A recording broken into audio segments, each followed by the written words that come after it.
tout est agir. Je pense qu'on agit tous sur la matière et sur le monde en permanence. Agir, c'est aimer. Être soi, c'est agir. C'est pour ça qu'il faut jamais faire de concessions sur ce qu'on est. Jamais, jamais, jamais, jamais. Agir, c'est mettre en œuvre une réflexion qui répond à un besoin sociétal. Faut y aller, on s'en fout, on casse tout, on y va, on rêve grand. Hello, ravie de vous retrouver pour un nouvel épisode d'Elles agissent. Vous le savez peut-être, une fois par mois environ, je m'entretiens avec un homme dans ce podcast pour parler de leur parcours, de leur notion de l'action. Et aujourd'hui, je reçois Mac Lesguy, une figure incontournable de petit écran et de la vulgarisation scientifique. Depuis 1991, il présente E égale M6 tous les dimanches sur M6. Est-ce que vous connaissez son histoire ? Et c'est ce qu'on va retracer dans cet épisode. Il est ingénieur agronome de formation et il a su transformer un simple pourquoi pas, une invitation, une proposition d'un de ses amis de mise en relation pour participer à une émission à désormais une carrière qui dure depuis plus de 30 ans. Il est producteur, présentateur de l'émission et il veille à ce que chaque épisode ait un souci constant de rendre vraiment la science accessible, claire et pratique. On a aussi parlé de sa carrière, de sa volonté de ne pas s'enfermer dans des certitudes. Et c'est ce qu'on va creuser, vous le verrez dans cet épisode, en abordant certains sujets. On a aussi parlé d'ambition et de cette longévité impressionnante dans un univers qui est en perpétuel mouvement. Je vous laisse donc découvrir cet épisode avec Mac Lesguy, ou peut-être redécouvrir, en tout cas sous un autre angle, ce personnage vraiment emblématique du petit écran. Bonne écoute! Bonjour Mac. Bonjour Émilie. Merci d'avoir accepté mon invitation dans Elles agissent, un podcast qui accueille de plus en plus d'hommes. Mais non, merci à toi. Écoute, donc c'est maintenant Elles et ils agissent, j'imagine. Et oui, il va falloir que je change le titre. Mac, pour éventuellement ceux qui ne te connaissent pas encore, est-ce que tu veux bien te définir ? Et c'est intéressant aussi de connaître ta propre définition. Comment tu te présentes ? Qui es-tu ? Peut-être personnellement, professionnellement. Qu'est-ce que tu as envie de nous dire sur toi ? Oui, bien sûr. Alors, en deux mots, donc, je m'appelle Mac Lesguy, ce qui est un pseudonyme, et je suis ingénieur, agronome. Pour moi, c'est important parce que quelque part, je pense que ça définit en partie ma personnalité. Et je suis le producteur et l'animateur depuis 1991, c'est pas tout jeune, du magazine de vulgarisation scientifique E égale M6, qui est diffusé tous les dimanches de septembre à juin sur l'antenne d'M6, tous les dimanches à 20h25. Voilà, c'est l'essentiel de mon activité, de ce que je suis, est résumé dans cette petite définition. Et en plus, là, on est dans les bureaux de ton entreprise de production. Exactement. Donc, il y a des choses qu'on ne sait pas, que le grand public ne sait peut-être moins, en tout cas. Oui, effectivement. Oui.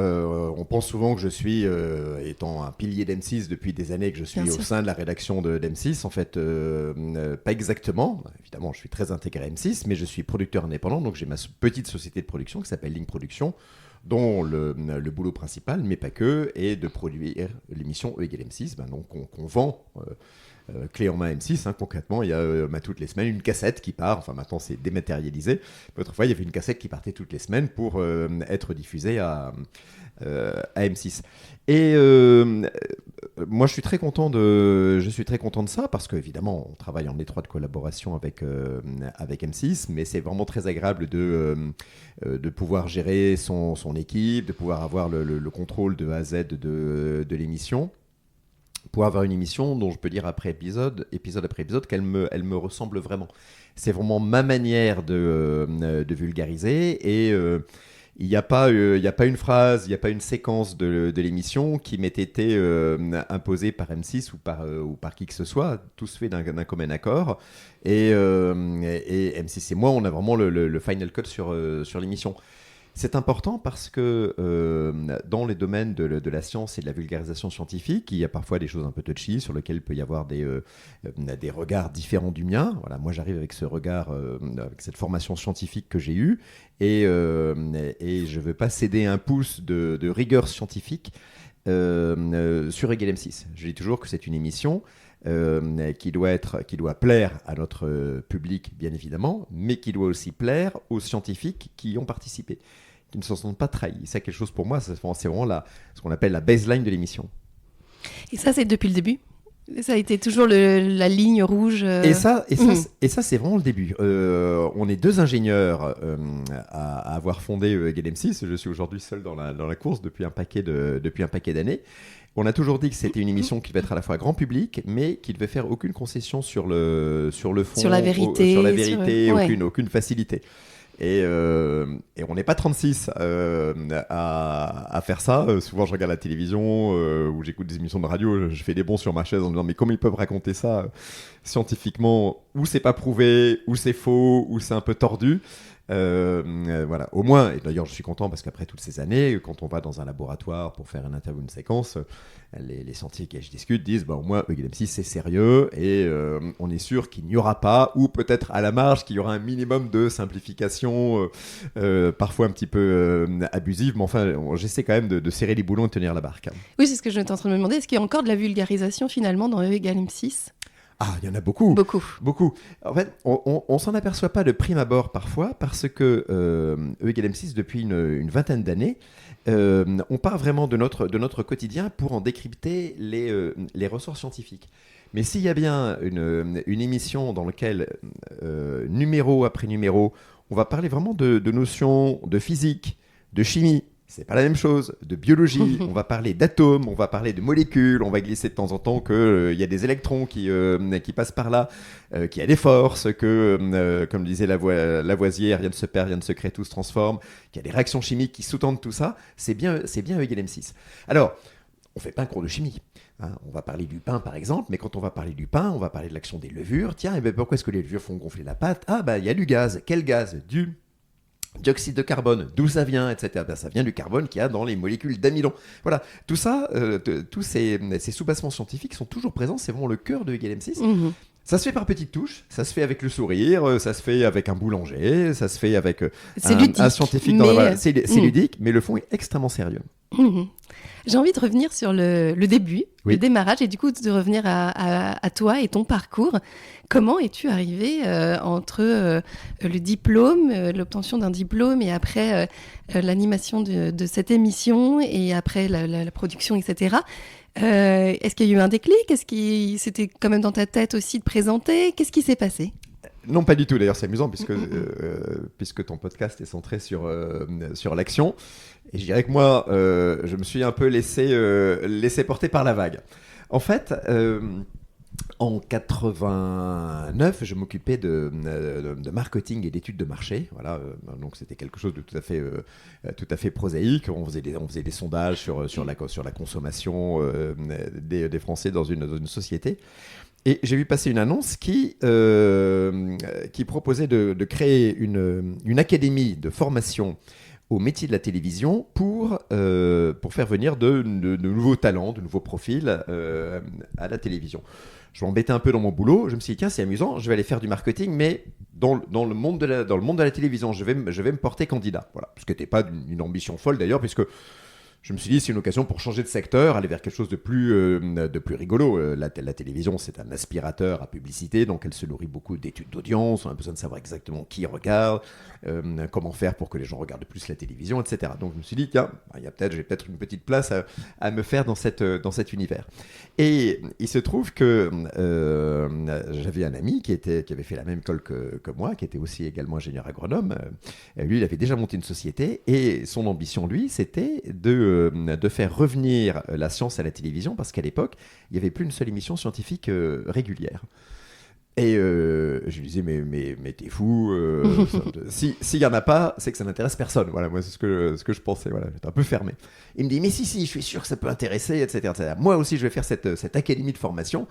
Et comme ça, j'en profiterai pour prendre contact dans les chaînes et produire une émission. Je suis bon, si tu veux, ça marchera jamais. En tout cas, on a tous les deux intégré cette académie, entre guillemets, c'est un peu pompeux, l'académie Carré Espace. On était parti pour 1 an de formation. Et donc moi, j'en ai profité pour faire des stages dans des régies publicitaires, au service études de régies publicitaires de chaînes de télévision, TF1 en l'occurrence. Et lui, tout bravo, il a poussé ses pions auprès de différentes chaînes, dont M6, pour placer son magazine scientifique. Et il m'a dit, écoute, t'as des lunettes drôles, tu parles bien, je vais tourner un pilote, le numéro 0 d'une émission. et c'est toi qui vas faire le présentateur. Je lui dis, mais écoute, j'y connais rien. Laisse-toi faire. Je me suis laissé faire, en fait. On a donc réalisé un pilote d'émission qu'il a présenté à l'époque à Nicolas Taverneau, qui était le directeur général d'M6, et à Thomas Valentin, qui en était le directeur des programmes, et qui lui ont dit, Banco... c'est parti on va vous faire une petite commande de 6 émissions. On tente de février à juin 1991, le dimanche matin, 10h30. Bon. Et donc mon ami me dit ça y est, voilà, on a l'émission, tu viens avec moi, évidemment, tu continues, tu es pris comme présentateur. Incroyable, également. J'ai dit, écoute, j'y crois toujours pas, mais 6 numéros, ça va me faire 6 mois de vacances, et puis on va apprendre à faire des reportages. J'avais aucune formation de journalisme. On va faire des reportages sur la science, on va se marrer, et puis au bout de 6 mois, je chercherai du boulot dans le service études et marketing d'une chaîne de télévision. J'ai dit, pourquoi pas, tu as M6, c'est une chaîne sympa, peut-être que je pourrais faire carrière chez M6. Voilà. Et il se trouve qu'après... t'avais quand même ça en tête, je te coupe juste. Oui. Ouais, tu t'es dit peut-être que ça peut durer. Pas du tout, absolument pas. Je croyais que tu disais... non, absolument pas. Non, je l'ai au bout de 6 mois, donc je vais revenir. C'est d'ailleurs pour ça, pour pas que ça me colle à la peau, que j'ai pris un pseudonyme. Je veux dire, voilà, il y a un deuxième mois qui va faire cette émission, qui va être un feu de paille, et puis ensuite je vais revenir à quelque chose de plus sérieux. Parce que vous voyez, les ingénieurs, parfois on a des œillères. Bon, il s'est trouvé que les audiences n'ont pas été mauvaises, et que en juin 91, M6 nous a dit, les amis, c'est pas mal, on vous commande, je crois, parce qu'à l'époque c'était une émission toutes les 3 semaines, on vous commande pour la rentrée 16 émissions pour la saison 91-92. On a dit, d'accord, je me suis dit, dans un an, ensuite, je reviendrai à un service études, etc. Voilà, et ça fait 34 ans que ça dure. Et oui, incroyable. Mais pareil, cette longévité, comment on l'explique ? Parce que c'est dur aussi dans ce... Alors, il y a je dirais qu'il y a 3 facteurs. Le premier, c'est que la science est un domaine qui progresse et se renouvelle sans cesse, et donc on a toujours des choses à raconter. Il faut avoir de la matière. Le deuxième, c'est que M6 a compris sans doute très tôt, c'est la première chaîne à comprendre que les émissions, c'était comme des marques dans le monde de l'agroalimentaire ou des produits de grande consommation. Il y a une autorité qui se construit, et si vous faites attention, si vous la soutenez bien, si vous êtes fidèle aux marques, le public devient fidèle. C'est un média d'habitude, et M6 a toujours été d'une grande fidélité. On n'est pas les seuls, hein. Il y a des très vieilles émissions, il y a Turbo, Capital, Zone Interdite, voilà. J'en passe, Recherche appartement ou maison, où vraiment, comme le bon jardinier, M6 développe ses marques, les entretient, les relance quand il faut, et on n'a pas échappé à la règle. On a eu des moments où l'audience parfois baissait un petit peu. On a travaillé avec M6 à voir ce qu'on pouvait faire pour intéresser, renouveler l'intérêt des spectateurs. Donc ça, c'est vraiment une politique très astucieuse d'M6, de croire en ses marques, plutôt que de dire les émissions, c'est les produits jetables et on va en lancer en permanence de nouvelles. Il faut en lancer de nouvelles, mais il faut entretenir et conserver ce qu'elles marchent.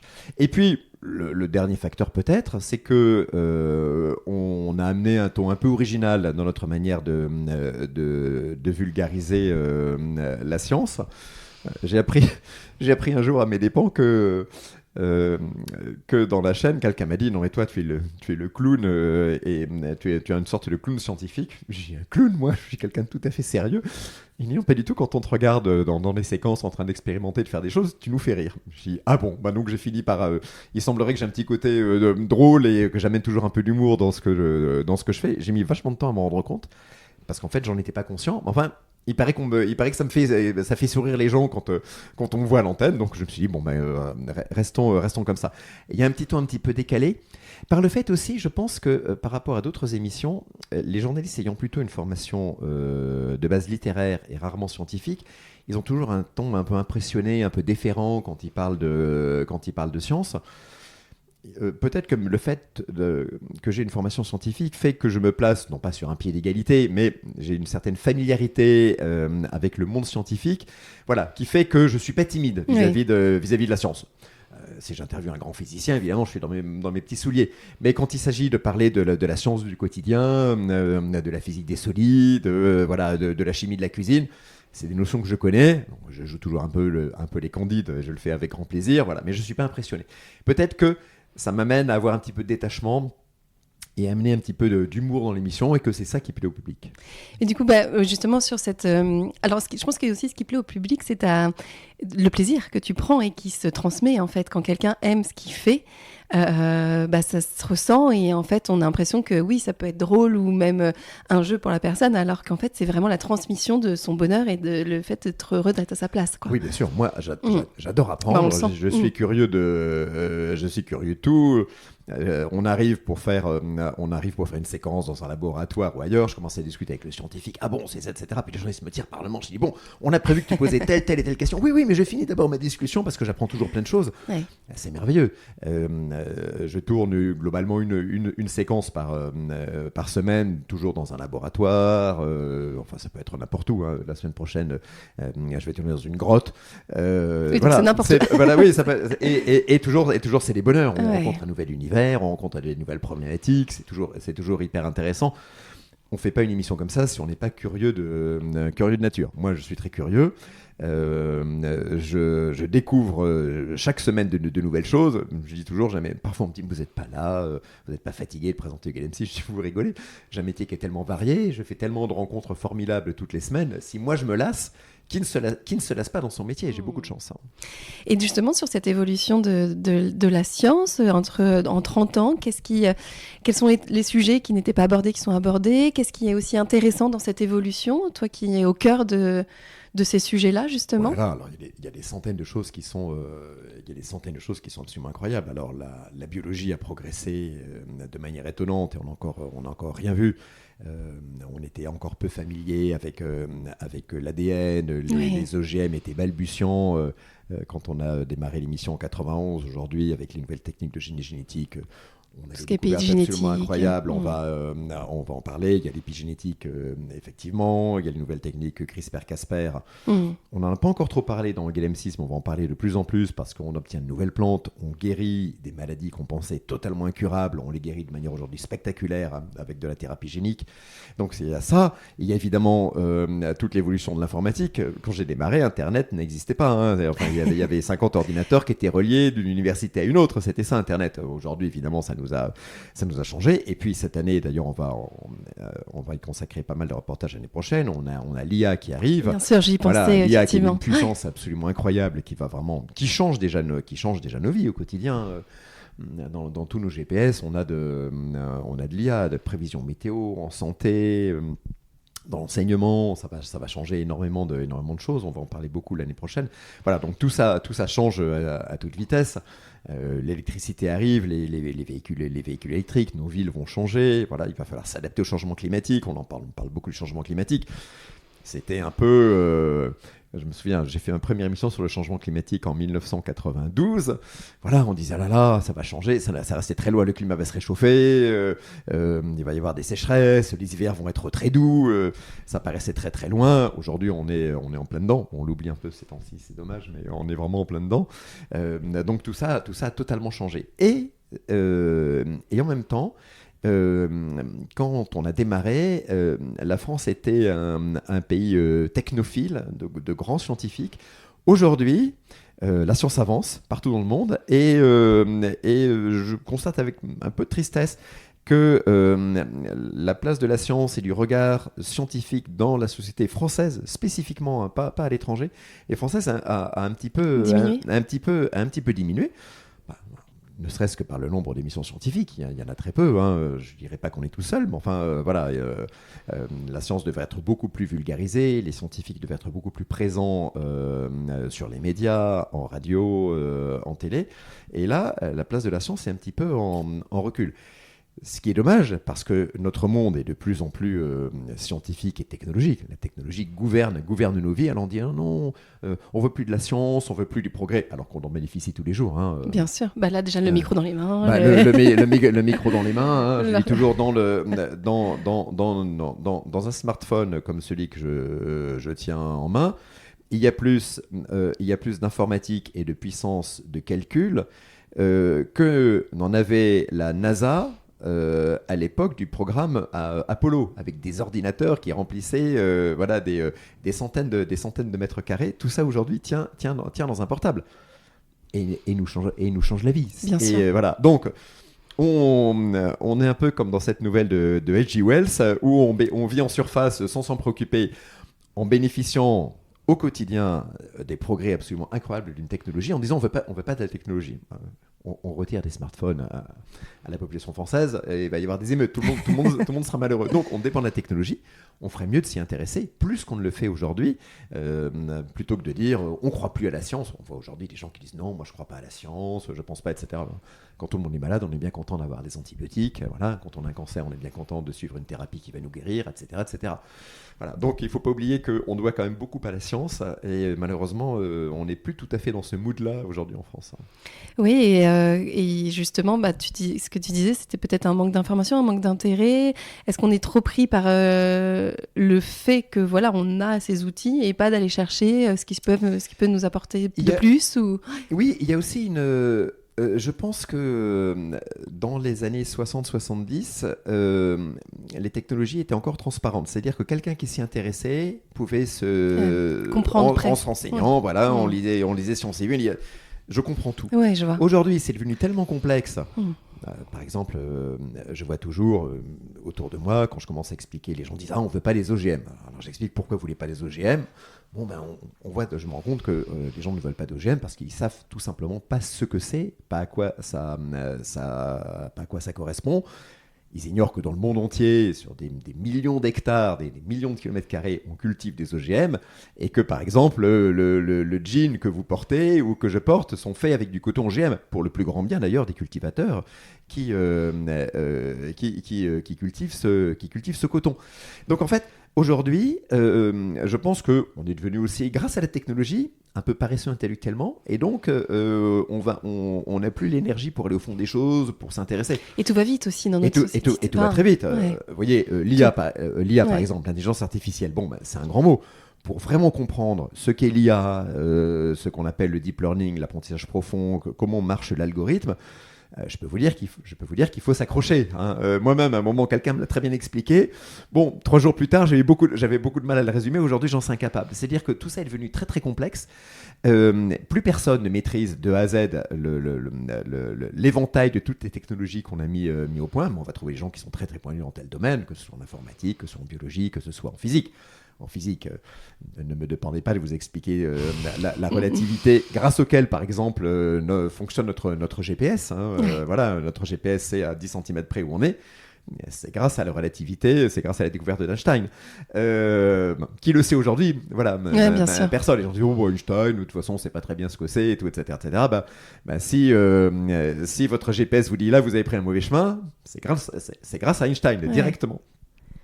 Donc, on a un peu renoncé, je dirais, à essayer de comprendre ça. Et petit à petit, on se dit, tout ça, c'est trop compliqué. On ne comprend pas. Et d'une manière générale, on s'en méfie, on n'en veut pas. Voilà, alors qu'on en a besoin.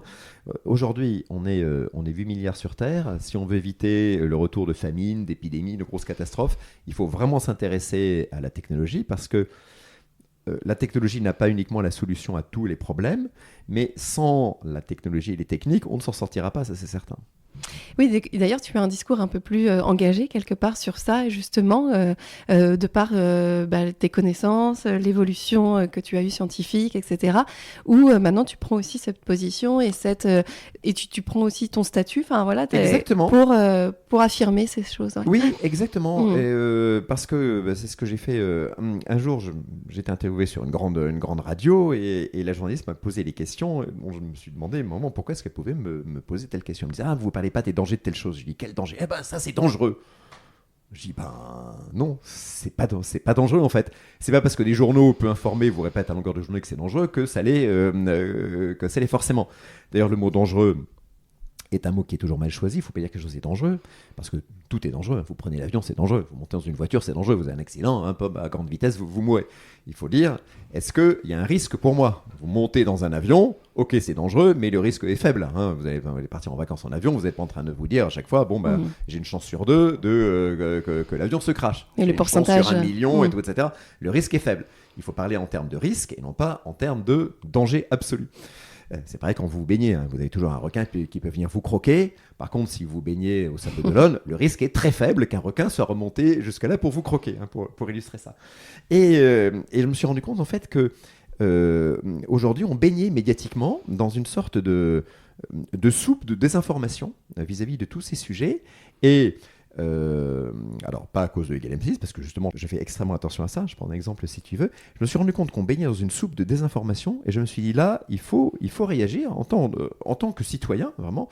Et c'est pour ça que sur Twitter ou sur d'autres réseaux sociaux, de temps en temps, je dis ce que je pense par rapport à tel ou tel sujet, sur lequel je constate que le public français est vraiment très mal informé.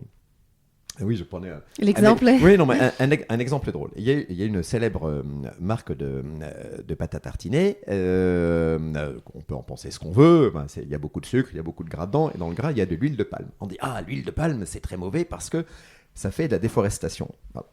Je dis si, on va creuser. C'est quoi la déforestation ? En Indonésie, il y a de la déforestation parce que l'Indonésie a une croissance démographique qui est très forte. Les paysans indonésiens donc, ont une démographie qui est forte. Ils veulent gagner des sous, donc ils vont couper de la forêt pour faire des cultures à la place. Alors qu'est-ce qu'ils font comme culture ? Ils font ce que leur demande le marché international. Donc ils vont faire de la pâte à papier et ils vont mettre des palmiers à huile pour faire de l'huile de palme. Voilà, donc l'huile de palme fait de la déforestation et la pâte à papier fait de la déforestation. Mais c'est ce que je dis toujours. Si un jour ou l'autre on dit plus personne ne va acheter de l'huile de palme, est-ce que vous croyez que les Indonésiens vont dire on va rester à crever de faim et on va laisser la nature reprendre ses droits en arrêtant de planter de palmiers à huile ? Bien sûr que non. Ils vont planter du soja, ils vont planter du blé, etc. Et à ce moment-là, on dire faut plus de blé indonésien parce que ça fait de la déforestation, il faut plus manger de riz parce que ça fait de la déforestation. Autrement dit, c'est pas la demande en huile de palme qui fait la déforestation, c'est simplement les paysans indonésiens qui ont envie, alors on peut être pour ou contre, voilà, mais enfin ils ont envie eux de défricher pour faire des cultures. Il se trouve par ailleurs que le rendement de l'huile de palme, l'huile de palme a le meilleur rendement à l'hectare. Autrement dit, si vous voulez produire une tonne d'huile, il faut mieux planter des palmiers à huile que planter du soja qui a un rendement qui est un peu moindre en huile, ou ou du tournesol ou autre. Donc on voit que le problème est mal posé. Il se trouve qu'un jour, je ne sais pas pourquoi, quelqu'un dit l'huile de palme est responsable de la déforestation. Dans les forêts indonésiennes, il y a des orang-outans. C'est tout à fait vrai. Donc, si vous buvez, vous consommez des produits avec de l'huile de palme, vous nuisez aux orang-outans. En fait, c'est tout à fait faux. Voilà. À la limite, on va pas faire une politique en disant aux paysans indonésiens, vous avez interdiction de vous développer. Mais comme l'huile de palme fait mal aux orang-outans, ça sonnait bien. Voilà, on a crié haro sur l'huile de palme, qui par ailleurs peut avoir d'autres défauts. Elle est riche en acides gras saturés, donc elle est riche en acides gras hydrogénés. Voilà, donc c'est pas bon si on en mange des quantités industrielles, mais pas si vous mettez une cuillère de pâte à tartiner tous les jours. Oui. Donc, vous voyez, typiquement, c'est ce genre de raccourcis médiatiques qui sont faux, mais qui prospèrent parce que c'est beau, parce que c'est joli, etc. Et je suis sûr que dans 50 ans, on dira encore l'huile de palme fait du mal aux orang-outans. Si on veut faire du bien aux orang-outans, il faut se battre pour aider les Indonésiens à créer des réserves naturelles, des sanctuaires, sur lesquels on leur dit on va développer un tourisme vert, que sais-je, etc. Ça peut vous rapporter des sous, parce qu'il faut bien que tout le monde gagne sa vie. Voilà. Mais arrêtons ce type de raccourci mythique qui est faux. Je vous parle de ça parce que dans le Égal M6, le problème s'est posé. Voilà, la journaliste avait dit dont on sait que c'est pas bon et tout, etc. Je dis non, soit on va jusqu'au bout, on explique pourquoi, et là on voit que c'est une idée reçue qui est largement fausse. Voilà, soit on n'en parle pas. Voilà, moi je supporte pas qu'il y ait cette espèce d'idée reçue qui circule en permanence, alors que quand on se met à creuser, on s'aperçoit justement que ce sont des idées reçues qui ne sont pas des idées vraies. Oui, donc le fond, en fait, vraiment l'idée, c'est d'aller, même si l'intention est bonne, je pense que les gens qui disent c'est pas bon, voilà, c'est pour leur bien, enfin finalement, mais d'aller creuser, d'aller comprendre et d'aller voir quelles sont les véritables solutions et les véritables soucis, en fait. Exactement, quels sont les vrais, voilà, vraiment poser les vrais problèmes. On ne peut pas parler de solutions si on n'a pas bien posé, les problèmes. Or, je vois, et en ce moment, le débat médiatique en est saturé, les gens proposent des tas de solutions alors que les problèmes sont mal analysés. Que ce soit en matière d'énergie, que ce soit en matière de transport, que ce soit en matière de politique environnementale, que ce soit en matière de lutte contre le réchauffement climatique, les émissions de gaz à effet de serre. Dès que je discute un petit peu avec des gens qui disent « faut faire ci, faut faire ça », je dis « pourquoi ?»« Ah, parce que il y a tel problème. » Je dis « vous êtes sûr que le problème est bien posé ?» Les problèmes, aujourd'hui, c'est ça le drame, sont mal posés. On ne peut pas apporter de bonnes solutions à un problème qui est... c'est très intéressant de le voir comme ça, effectivement, parce que je pense... Un problème qui est mal posé. Ouais. On prend un problème très simple, la problématique des gaz, la problématique des émissions de gaz à effet de serre, par exemple par l'agriculture, qui est un domaine que je connais bien. Le problème est très mal posé. Ce qui est terrible, c'est que beaucoup de scientifiques, beaucoup d'ingénieurs dans ce pays ont des solutions. Si on leur dit, voilà, il faut diviser par 2 les émissions de gaz à effet de serre de l'agriculture, du transport, de l'énergie et du chauffage, mais il y a des pléthores de solutions. Elles n'intéressent personne. Est-ce que parce qu'il y a 2 mondes qui ne s'entendent plus, qui ne s'écoutent plus ? Alors, je pense qu'il y a des solutions qui plaisent. Je pense qu'il y a des solutions qui plaisent plus ou moins. Je pense que les porteurs de solutions le font parce qu'ils ont des solutions qui sont médiatiques, ça fait toujours plaisir à entendre. On va produire local, on va revenir à un monde plus solidaire. Bon, moi je veux bien, j'ai rien contre un monde plus solidaire, mais c'est pas avec ça qu'on va économiser des millions de tonnes de CO2 dans l'atmosphère. L'autre jour, un ingénieur me parlait d'une solution. Chaque année, en France, pour fixer les idées, ce que personne ne sait, les Français émettent 700 millions de tonnes de gaz carbonique dans l'atmosphère. C'est beaucoup trop. Pour qu'on soit sur le fameux objectif, il faudrait qu'on soit aux alentours de 120 millions de tonnes. Donc il faut passer de 700 à 120. Et il y a une solution qui nécessiterait que de mettre quelques tuyaux en France, je ne vais pas les développer, mais qui permettrait en quelques années d'économiser 70 millions de tonnes de CO2 dégagées par le chauffage. 70 millions de tonnes sur 700 millions de tonnes, on se dit tout de suite, waouh, c'est génial, ça permet de nous rapprocher de l'objectif des 120. C'est une solution qui n'intéresse absolument personne. Voilà. Bon, typiquement. Et comme ça, il y en a plein. Il y en a plein. Et comme ça, il y en a plein. Enfin, il y en a plein. Il n'y en a pas pléthore. Il y en a quand même, il y en a. Il y en a quelques-unes. Et en fait, pour être un peu trivial, pardonne-moi Émilie, mais tout le monde s'en fout. Ouais, moi, je serais ministre de l'écologie, je dirais, bon les gars, on est à 700 millions, hein, on va essayer de les gratter millions de tonnes par millions de tonnes, voir ce qu'on peut faire avec de vraies solutions. Je vois qu'on nous rabâche des solutions, etc., où je me dis, mais ça, c'est en termes de clopinettes, c'est peut-être 10 000 tonnes d'économiser. 10 000 tonnes, c'est pas 70 millions de tonnes. Hein. Et donc, en fait, aussi parce que en France, on a largement perdu le sens des ordres de grandeur. Hein. 10 000, voilà, 10 000, c'est beaucoup moins que 1 million. Hein. 10 000, c'est 100 fois moins que 1 million. 1 million, c'est 1000 fois moins qu'un milliard. Tout ça, on l'a oublié. Voilà. On l'a oublié, on le sait de moins en moins.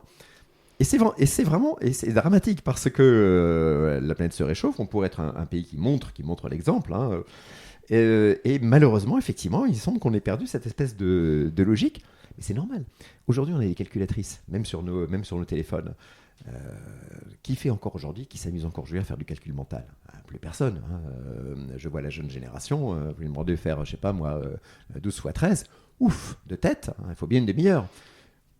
Moi, il me faut 5 minutes, mais quand j'étais, quand j'avais 10 ans, il me fallait 10 secondes.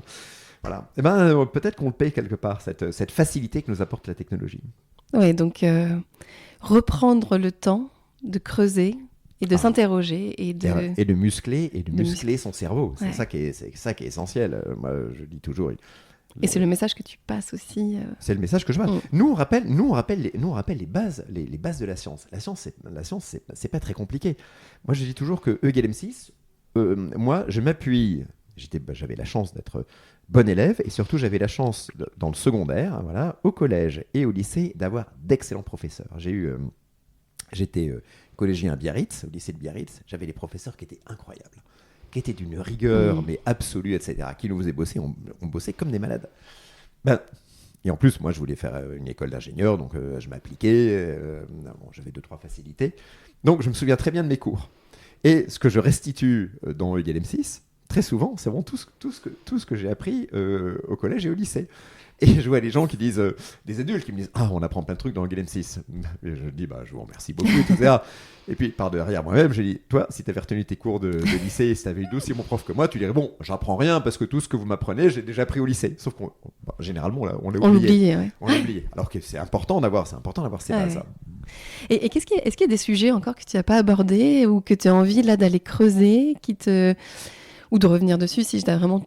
comme tu dis, on ne fait jamais le tour, mais est-ce que là, en perspective pour la saison 2024-2025, je suis perdue dans les années, est-ce qu'il y a des choses, voilà, tu dis, tiens, j'aimerais quand même qu'on aille un petit peu plus vers ce sujet? Je suis assez content parce que justement, je voulais parler qu'on creuse ce sujet sur l'intelligence artificielle, qui est un sujet qui n'est pas facile parce que l'intelligence artificielle, c'est un peu invisible, mais on en bénéficie on bénéficie de ses apports.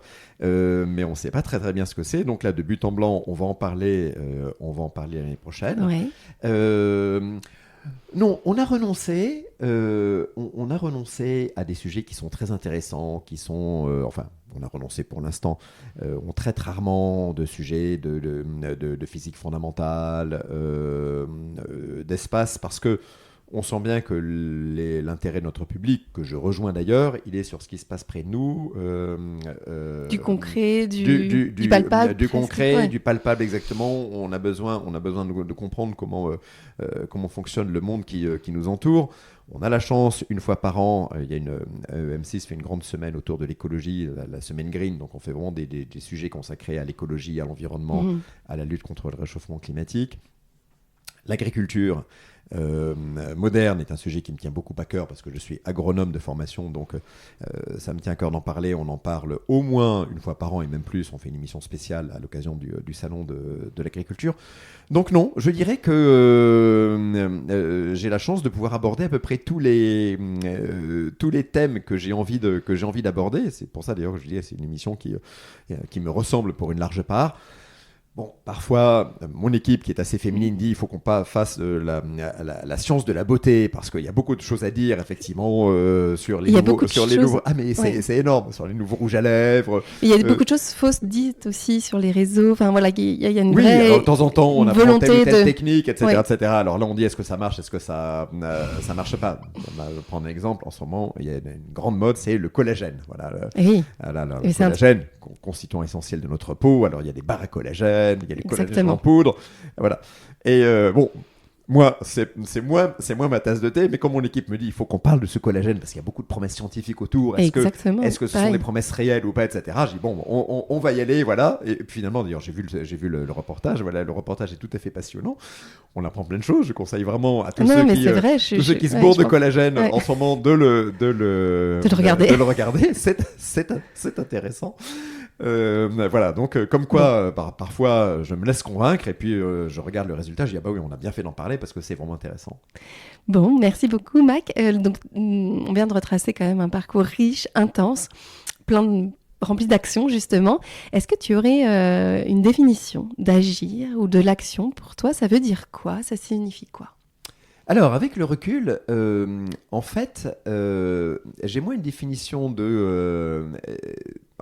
ma définition au sens large de l'action. L'action rejoint souvent l'ambition. On a envie d'y aller, on se fixe, on se motive pour un objectif. Il y a des gens qui sont extrêmement ambitieux. Ça, j'ai pas eu une ambition extraordinaire, si ce n'est de divertir et d'intéresser mon public. Moi, ce que je retiens pour l'instant de ma vie professionnelle, c'est que il faut être le mot de Jean-Claude Van Damme. On s'est moqué de lui quand il l'a dit, mais extraordinaire. Il faut être aware, c'est-à-dire que il faut jamais s'enfermer dans des certitudes, se dire ma carrière va être comme ça. Moi, je suis pas fait pour faire ça, mais plutôt ça, etc. Si je m'étais pas laissé convaincre par mon ami de commencer à présenter l'émission, de faire ce pas de côté par rapport à une carrière plus sérieuse, plus ou moins tracée aussi, plus ou moins tracée aussi, je serais pas là où je suis. Voilà. Je dirais que ma chance n'a pas été. Moi, je voulais pas faire cette émission. J'avais pas sa cheville au corps en me disant je veux le faire, j'ai l'ambition de le faire. Mais mes cas, ça a plutôt été, bah oui, pourquoi pas. Ça a plutôt été chiche. Fais ça ? Bah d'accord, chiche, on y va. Voilà. Et en fait, je vois des tas de gens qui s'enferment en disant non, mais moi je suis pas fait pour faire ci ou pas fait pour faire ça. Moi je pense que modestement je peux faire ça. Voilà. Parfois, il y a deux solutions d'arriver à quelque chose. Hein. Soit on se laisse porter soit on essaie de surfer sur la vague, on y va, même on la précède, ou même on affronte la vague. Voilà. Soit on se laisse couler en disant c'est pas pour moi et la vague vous passe au-dessus. Voilà. Soit on va se laisser porter, ce qui est une chose aussi. Et parfois, comme ça, en se laissant porter, on peut arriver à de grandes choses. Donc, être ouvert, être conscient, pas fermer les portes, s'intéresser à tout, être curieux et à un moment se dire ben oui, pourquoi pas. Est-ce qu'il y a des femmes ou des hommes dans ton quotidien qui te donnent justement envie d'agir, qui peuvent être des sources d'inspiration, qui motivent, qui ont permis, ou peut-être qui ont permis, alors on a évoqué un, mais qui ont permis d'être là où tu es actuellement En fait, moi je pense à mon... ce qui me motive, je pense à mon parrain. Qui est la personne la plus enthousiaste que je connaisse. Voilà. Alors lui, c'est vraiment un homme d'action. Il est parti d'une petite entreprise de semences dans le sud-ouest. Il en a fait un géant. Puis ensuite, il a tout vendu et il avait un rêve, c'était devenir vigneron et de faire ses vins. Et aujourd'hui, il produit des vins dans le Bordelais. Il a une grande marque d'Armagnac. Bon, maintenant, il a mis toute sa famille dans le business. Il s'est un petit peu retiré. Et puis, parallèlement, il a monté un réseau d'entreprises caritatives dans le sud-ouest. Il a une des plus grandes collections d'artistes contemporains français en France. Il a développé des tas de choses. Et je me disais toujours, mais c'est quoi son ressort ? Alors, il avait une énergie extraordinaire, mais surtout, il avait un enthousiasme, une curiosité et une empathie absolument fantastique. Et avec son accent, quand quelqu'un lui racontait quelque chose, il disait toujours « mais que c'est bien !» Et je disais « waouh, mais c'est formidable !» Et de s'intéresser, etc. Et surtout, plutôt de dire « ah oui, c'est intéressant », de dire oh, mais que c'est bien !» Et c'est un truc que je lui ai piqué, voilà, parce que souvent, quand quelqu'un me parle, je dis « waouh, mais que c'est bien !» C'est devenu très naturel. Cet enthousiasme, c'était pas naturel. Moi, je suis quelqu'un d'assez timide et d'assez réservé. Et ça a été mon modèle de se dire, quand quelque chose vous plaît et vous intéresse, il faut pas hésiter à le dire. Ça fait plaisir, voilà. En fait, c'est tout simplement extérioriser ses sentiments, plutôt que de dire un peu à la française, ah oui, c'est pas mal, hein, c'est intéressant. Oh, mais que c'est bien, voilà. Et ça, je trouve, c'est une très belle... Exprimer. Voilà. C'est un très beau slogan. Voilà, quand vous appréciez quelque chose, voilà, n'hésitez pas à le dire, que c'est bien. Ben, merci beaucoup, on va rester sur cette belle phrase, sur ces belles paroles. Merci pour cet échange, c'était très agréable. Merci beaucoup. J'espère que cet épisode vous a plu. Merci d'avoir pris le temps de l'écouter. Et n'hésitez pas, si vous avez aimé, à le partager, à le commenter, à faire vivre la communauté Elles agissent. Je vous retrouve très vite pour un nouvel épisode. Et n'oubliez pas que des lives sont aussi disponibles sur mon compte Instagram emily.b-sophrologue et que vous pouvez aussi retrouver toutes les informations de l'épisode sur le site du podcast www.ellesagissent.com. À très bientôt.